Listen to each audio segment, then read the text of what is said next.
So, isang mapagpalang araw po sa ating lahat. Ako si Godfrey Quizon and this is my devotion for today, November 27. And ang topic po natin for today is ano ang mensahe ni Zechariah. So, the prophecies of Zechariah blends encouragement for the temple's restoration after exile with profound messianic and eschatological themes. He foretold the coming of the humble king riding on a donkey, the pierced shepherd, and the cleansing fountain of sin. He also spoke of the Lord's ultimate reign over all the earth.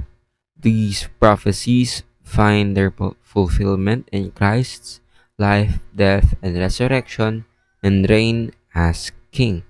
Ang ating scripture for today po is Zechariah chapter 9 verse 9. Basahin ko po. The coming of Zion's King. Rejoice greatly, daughter Zion. Shout, daughter Jerusalem. See, your king comes to you, righteous and victorious, lowly and riding on a donkey, on a colt, the foal of a donkey. So, sa mapagpalang araw po, lahat po ng papurian sa ating Panginoon.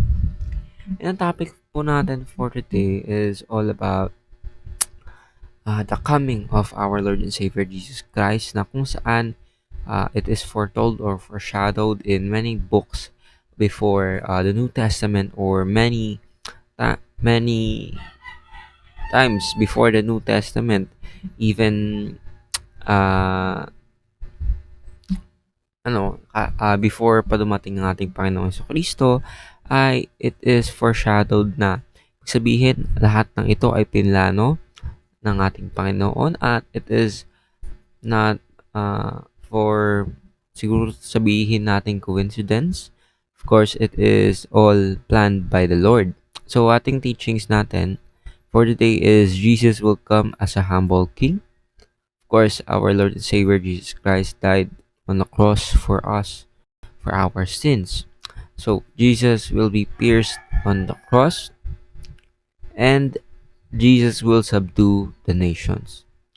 Ang ating Panginoon nga po ay namatay, pagkamatay niya sa krus ng Kalbaryo, and our sins was cleansed, and ang ating Panginoon ang talagang umako ng ating kasalanan. Hindi lang ng mga tao na nabubuhay noon, kundi mga tao na mabubuhay ngayon at magpakailanman. Dahil ang ating Panginoon sa kanyang pagmamahal, na kahit siya po ay maganda na ang lugar sa earth, sa heaven, ay pinili niya pong magpakumbaba at isakripisyo ang kanyang buhay para sa ating mga tao. So, let us not forget the sacrifice and be grateful sa kung ano man ang ginawa ng ating Panginoon, and let's glorify Him to the best of our abilities. And we all know na ang ating Panginoon lang ang makakatulong sa ating mga buhay. Ayun lang po, maraming salamat.